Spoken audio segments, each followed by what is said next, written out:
¿Cómo les va? Muy buenas tardes, bienvenidos este miércoles 30 de junio a la UNAM Responde, donde seguimos con el compromiso de brindarles a ustedes información confiable siempre de la mano de nuestros especialistas y de la comunidad universitaria, que a su vez pues forma parte de este esfuerzo, este compromiso que implementó nuestra universidad desde el principio de esta pandemia para aportar información, conocimientos, trabajo, insumos, en fin, lo cual no se ha detenido a lo largo de todos estos meses. Y bueno, hace unos días la COFEPRIS aprobó la aplicación de la vacuna anti-COVID de Pfizer en adolescentes a partir de los 12 años y bueno, la Secretaría de Salud confirmó que cumple con los requisitos de seguridad y eficacia para ser aplicada y utilizada en este sector de la población. Avances importantes, por supuesto, pensando en la inmunización total de la población en nuestro país. Y bueno, mientras esto sucede, mientras hay buenas noticias, también hay otros factores que nos permiten o que nos obligan a repensar la situación que estamos viviendo desde hace ya algunas semanas. A nivel internacional se ha hecho constante el término del hongo negro. ¿Qué es exactamente esta enfermedad? ¿Por qué se relaciona con la COVID-19? ¿Cuáles son las medidas que debemos tomar para prevenir? ¿Qué se sabe sobre esto? Para hablar sobre estas dudas y más, me da gusto saludar esta tarde aquí en la UNAM Responde a la doctora Francisca Hernández Hernández, quien es jefa de Laboratorio de Micología Médica Molecular del Departamento de Microbiología y Parasitología de la Facultad de Medicina de nuestra universidad. Doctora, ¿cómo está? Un gusto saludarla aquí en la UNAM Responde. Hola, muchas gracias, muchas gracias. Doctora, pues quizá para entender por qué está usted aquí con nosotros hablando de este tema, valga la pena que nos platique, que nos comente exactamente qué hace este departamento, este laboratorio de la Facultad de Medicina con respecto a los hongos negros que ahora pues cada vez conocemos más, doctora. Bueno, en sí el laboratorio está dedicado a hacer básicamente investigación e identificación de hongos de cualquier tipo que pueden ser causantes de enfermedades en el ser humano. Y dentro de esos hongos que causan enfermedades, pues están los hongos que hoy ampliamente se han difundido como hongos negros o hongo negro.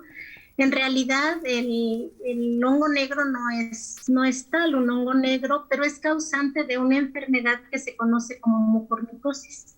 Y la mucormicosis es una enfermedad invasiva que afecta principalmente a las personas que tienen algún factor de inmunosupresión.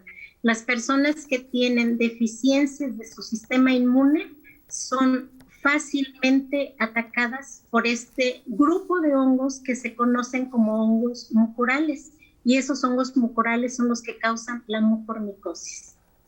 Doctora, muy bien, entonces pasemos al siguiente tema, que es cuál es la relación entre los hongos y los virus, que es en este caso el que ocasiona la enfermedad de COVID-19. Bueno, la enfermedad de COVID-19 se sabe que es una enfermedad inmunosupresora. Fuera del proceso infeccioso como tal, se ha descrito que este virus causa inmunosupresión, disminuyendo particularmente los linfocitos CD4, CD8 y algunas interleucinas. Hay un desorden a nivel de interleucinas o de compuestos que participan en el proceso inflamatorio de los pacientes. Estas condiciones ponen a los pacientes en una gran desventaja porque ellos entonces ya no se pueden defender normalmente de los demás microorganismos a los cuales pueden estar expuestos de cualquier naturaleza, que pueden ser hongos, bacterias u otros virus incluso. Entonces, si por un lado el COVID está disminuyendo o abatiendo el sistema inmunológico, y por otro lado están los hongos que fácilmente pueden atacar a esos pacientes con inmunosupresión, pues se dan las condiciones para que se desarrolle con facilidad no solamente la mucormicosis, sino cualquier otra infección conocida como oportunista, que puede ser por diversos microorganismos. Entonces, eso es pensando nada más en la relación que hay entre COVID-19 y mucormicosis, pero pensemos también que los pacientes con COVID frecuentemente cursan con otras enfermedades como la diabetes o la hipertensión, lo cual por sí solas y de manera independiente también pueden favorecer el desarrollo de una mucormicosis, y esto pone a los pacientes en gran desventaja. Muy bien, doctora, pues entendemos que entonces es el cuerpo es el que está debilitado y es un área de oportunidad para prácticamente cualquier virus, cualquier enfermedad, y en este caso el hongo negro. Lo relacionamos directamente porque, bueno, hubo algunos casos en el estado de Oaxaca, aquí en nuestro país, y en países como la India, pues se ha vuelto también, o lo han considerado incluso así, otra epidemia, otra emergencia que debe tratarse. Doctora, enfoquémonos entonces en esto que es el hongo negro, cómo se desarrolla, qué es lo que hace exactamente en nuestro organismo y cómo se debe atender este padecimiento, esta enfermedad que se desarrolla a partir de la presencia del hongo negro. Claro. Recordemos que los hongos en general están distribuidos ampliamente en la naturaleza, incluidos los hongos que favorecen la mucormicosis. A diario, nosotros estamos respirando esporas de esos hongos. De manera natural, nuestro sistema inmunológico se defiende y elimina esas esporas y realmente no pasa nada. Todos los días estamos expuestos a respirar esas esporas. Pero en los pacientes que tienen algún factor de oportunismo, llámese COVID, llámese diabetes, llámese hipertensión, llámese quemaduras, lo que sea, permiten que esos hongos se desarrollen en ciertos tejidos, particularmente en la zona de la nariz, que después invaden la órbita y posteriormente el cerebro, o pueden desarrollarse a nivel pulmonar o sobre la superficie de la piel que fue quemada, etc. Entonces, esos hongos se desarrollan y forman filamentos, una red de filamentos muy importante, pero estos hongos tienen la particularidad de tener afinidad por los vasos sanguíneos. Entonces, en los vasos sanguíneos, sí, o sea, pueden invadir los vasos sanguíneos y dentro de los vasos sanguíneos forman verdaderas mallas que disminuyen la circulación, tapan los vasos sanguíneos, disminuyen la circulación sanguínea de las zonas afectadas y posteriormente propician que el tejido muera. Si los tejidos normales no tienen suficiente riego sanguíneo, pues entonces mueren, y cuando esas lesiones están en la superficie externa se pueden ver lesiones negras, que es una traducción de lo que probablemente, por eso las asocian con un hongo negro, porque las lesiones se ven negras, porque están los tejidos faltos de riego sanguíneo, y así se ve el proceso de necrosis en una superficie corporal. Okay. Si el hongo se desarrolla en pulmones o en tubo digestivo o en cerebro, pues ahí también, de hecho, en tejidos post-mortem se pueden ver los tejidos negros. Pero ese es un gran mecanismo que han encontrado estos hongos mucorales de invadir los vasos sanguíneos y propiciar una disminución del riego sanguíneo. Pero además son de rápido crecimiento. Crecen, ¿qué le diré? En 15 días un paciente que no ha recibido tratamiento específico, en 15 días un paciente puede morir porque sus tejidos fueron altamente invadidos por este grupo de hongos que crece de manera muy rápida. Y estos hongos tienen una gran cantidad de factores que les permiten sobrevivir en los tejidos. Por ejemplo, les gusta la temperatura a la cual está nuestro cuerpo, entre 37 y a veces incluso más grados de temperatura. Les gusta mucho el azúcar, los carbohidratos, por eso uno de los grupos de pacientes que más afectan estos hongos mucorales son las personas diabéticas. Les gusta mucho el azúcar. Y bueno, pensemos en otro factor que se sabe que es favorecido el hongo cuando está en un paciente enfermo. El uso de los esteroides, como actualmente se sabe que es administrada a los pacientes con COVID, sea hidrocortisona, dexametasona, esos medicamentos también, por un lado, disminuyen la respuesta inmune del paciente, obviamente tienen su justificación de darse, pero se sabe que también pueden afectar el sistema inmune y eso favorece que el hongo crezca o se desarrolle más rápido. Pero también hay otro factor que estos medicamentos esteroides se ha encontrado en investigación. Se sabe que de manera independiente los esteroides pueden favorecer el crecimiento de diversos hongos. Y eso es de veras una combinación de elementos muy compleja que explica por qué hoy con la COVID-19 está aumentando el número de casos. Hay muchos factores que están propiciando que se desarrolle esta enfermedad en los pacientes afectados. Esto que nos acaba de decir, doctor, es importantísimo porque era justo lo que iba a preguntarle enseguida, es por qué se relaciona tanto esta enfermedad de mucormicosis, que ya tiene, una experiencia importante en el área médica, en el área de investigación, pero por qué está siendo tan evidente en el caso de la de COVID-19. Y lo que me gustaría preguntarle ahora es cuáles son sus vías de contagio o cómo es que se propaga, cuáles son los cuidados que podemos tener para evitar este tipo de padecimientos. La infección se adquiere básicamente por 3 vías. Una es la respiratoria, que es la más grave. Les comentaba previamente, nosotros estamos inhalando de manera constante esporas de hongos mucorales. Si se dan las condiciones, eventualmente a cualquier nivel, desde la nariz hasta los alvéolos, se puede desarrollar la enfermedad en su forma respiratoria, ¿sí? Que puede ser la rinoórbito-cerebral, que es la principal y la más grave. Podría estar la pulmonar también. También se describe la forma por vía digestiva a través de alimentos contaminados, pero obviamente se requiere que el paciente tenga también factores de oportunismo. Y otra tercera vía que se da sobre todo en personas que han sufrido algún traumatismo, alguna quemadura severa, es la del contacto directo. Es decir, el hongo puede instalarse en una herida contaminada, en una quemadura, ahí se instala el hongo y ahí se puede desarrollar. Por supuesto, dependiendo de la localización de la enfermedad, pues será la gravedad. Con mucho, la forma rinoórbito-cerebral y pulmonar son las formas más graves. Las formas digestivas sobre todo se han descrito post-mortem. No es fácil hacer el diagnóstico, sobre todo si no se tiene en mente la posibilidad de la enfermedad.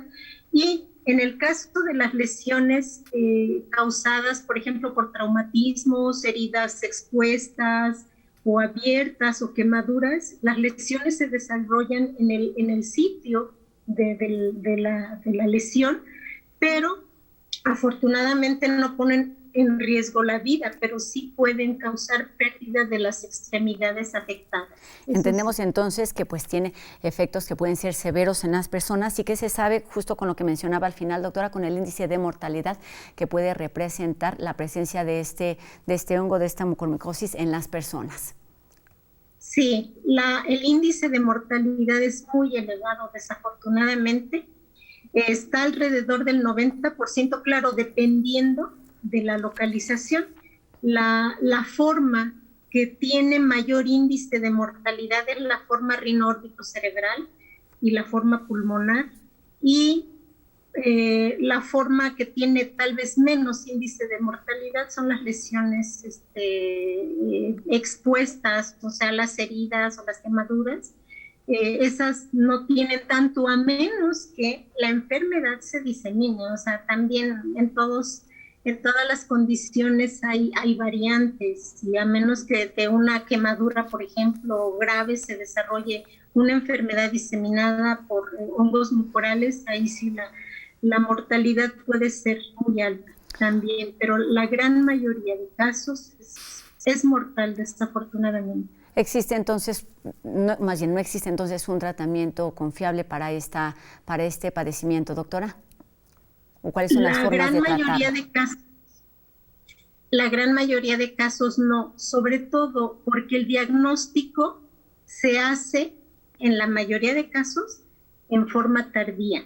Okay. No hay manifestaciones muy específicas de la enfermedad, así como para que le hagan pensar al médico, que estén alertas. O sea, aquí sí lo que tienen que hacer los médicos clínicos es estar siempre alertas a que los pacientes pueden desarrollar esa enfermedad, porque pues está visto en la literatura, la gran mayoría de casos, incluyendo los casos ahora asociados con COVID, la gran mayoría pues de los médicos no pensaba que el paciente podía tener una mucormicosis, y en muchos casos hicieron el diagnóstico post-mortem.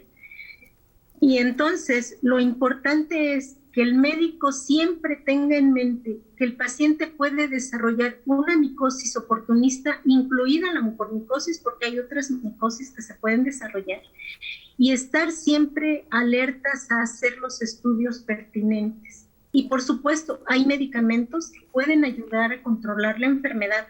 Desafortunadamente, la carrera en general la gana el hongo. Aunque se dé tratamiento oportuno, en muchos casos se puede limitar un poco la enfermedad, pero en realidad es muy difícil, muy difícil. Esto partiendo del hecho, por supuesto, que pues el área de oportunidad, los factores de riesgo son todas esas enfermedades que puede presentar ya un organismo.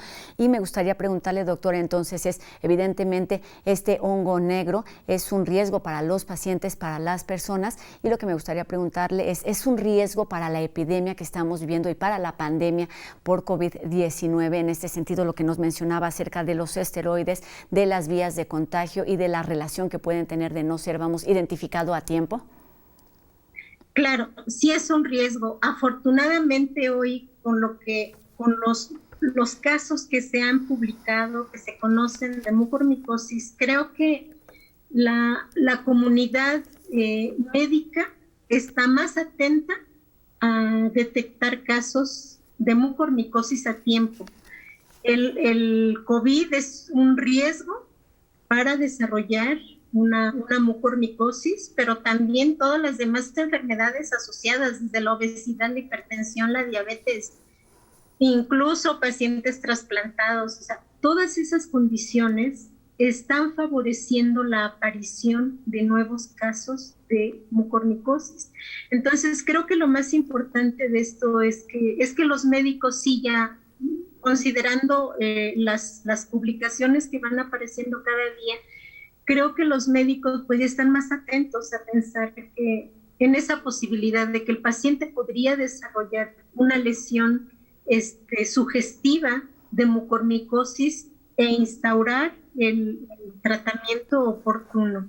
El voltear a ver lo que sucede, doctora, en estos otros países, como ya lo mencionaba, la India, en el caso particular de este hongo negro, pero en cuestión del coronavirus, lo que ha pasado en otros países, como sucedió primero en China y en otros países europeos, ha resultado indispensable para salvar vidas. ¿Cuál es, doctora, la situación en este momento en nuestro país con respecto a la relación que se ha dado a conocer entre la COVID-19 y la mucormicosis? Bueno, hay ya casos reportados en México de mucormicosis asociada a COVID, y bueno, el caso que usted mencionaba de hoy de Oaxaca, que también ya reportan otro caso, y esos casos en realidad, qué bueno que se estén dando, pero es muy probable que los casos reales de mucormicosis no se conozcan. Y no se conocen porque a veces pues no tenemos los medios adecuados para publicar, para confirmar. Por ejemplo, en la mayoría de laboratorios pues no es fácil que hagan diagnóstico o identificación de los hongos mucorales. Y a veces, y pues obvio, pensamos en las instituciones o los centros de atención médica que están más alejados de la ciudad, definitivamente pues no tienen los recursos para hacer diagnóstico rápido, certero, confiable, y eso hace que muchos pacientes pues estén en condiciones muy malas como para poder sobrevivir a este hongo.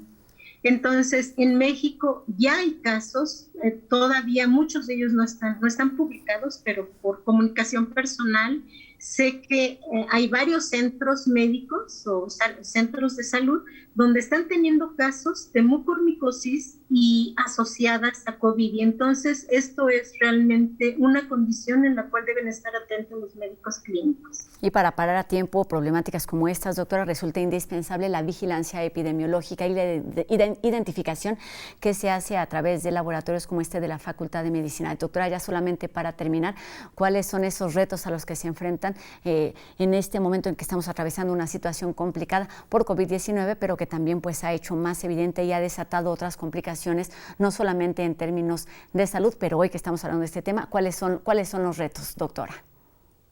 El reto es la identificación oportuna de la mucormicosis. Ese es el gran reto. Por supuesto, nuestros médicos tienen que estar bien atentos, deben estar bien informados cómo hacer la identificación de estos hongos. En realidad, es que los procedimientos de laboratorio, cuando las lesiones son externas, cuando las podemos ver a simple vista, la identificación es relativamente fácil, que se podría hacer en 20 minutos, tomando una muestra de esas lesiones que podemos ver necróticas en cualquier parte externa del cuerpo. Un examen directo nos puede llevar a hacer el diagnóstico de manera temprana. El cultivo es otro recurso y se puede hacer de manera en laboratorio, pero cuando un examen microscópico hecho a partir de la lesión nos muestra filamentos sugestivos de un hongo mucoral, con eso el médico ya tiene un arma para poder hacer el diagnóstico e iniciar de manera temprana un tratamiento. Entonces, el gran reto es identificar primero las lesiones y los hongos. Y una vez que eso se hace, el resto ya tiene un poquito más de tiempo para esperar, por ejemplo, que el cultivo sea positivo, o si tienen posibilidad de hacer un estudio histopatológico, también con eso hacen el diagnóstico. Ya identificar el agente causal específico tal vez tenga menos importancia, a menos que el microorganismo sea resistente a los antifúngicos que se utilizan de manera cotidiana para el tratamiento de la mucormicosis. Doctora, y para lograr que se identifiquen, se diagnostique y se atienda a tiempo todo este tipo de padecimientos, de infecciones, pues es importantísimo el trabajo que se hace día con día en los laboratorios de las instituciones. Uno de ellos es el Laboratorio de Micología Médica Molecular del Departamento de Microbiología y Parasitología de la Facultad de Medicina, en donde usted labora cotidianamente. Doctora Francisca Hernández, muchísimas gracias por estos minutos, por esta información que por supuesto nos permite estar alertas, pero no estar con miedo. Es importante estar atentos a todas estas reacciones que se dan, pero pues confiemos en los médicos y que puedan ser identificadas a tiempo. Doctora, muchas gracias y muy buena tarde. Para servirles, buena tarde. Gracias. Y pues además recordemos esto, que pues puede ser estas lesiones externas las que nos dan a conocer que hay una lesión o que existe la presencia de este hongo negro, pero pues la acción está sucediendo ahí en el interior de los organismos, principalmente donde se presentan diversas enfermedades y no solamente la de COVID-19. Y bueno, es miércoles, tenemos humor. Vamos con los chicos de No Memes, quien esta tarde nos hablan sobre la primera llamada por teléfono móvil. Vamos a ver cómo creen que fue y cómo sucedió realmente. A menos de un clic estás de enterarte de lo que la tecnología tiene que ofrecerle al mundo. Porque no todo es perdición humana en Internet. Mira este video que reivindica a los productos de unos y ceros. Que si la videollamada, que si el home office, todo muy padre. Pero, ¿sabes cuáles fueron las bases de esta telefonía móvil? Ahora, la tecnología nos permite estar en dos lugares al mismo tiempo. Agiliza y comunica a millones de personas en todo el mundo. Pero no siempre fue así. Y hoy vamos a contarte sobre su nacimiento hace 75 años.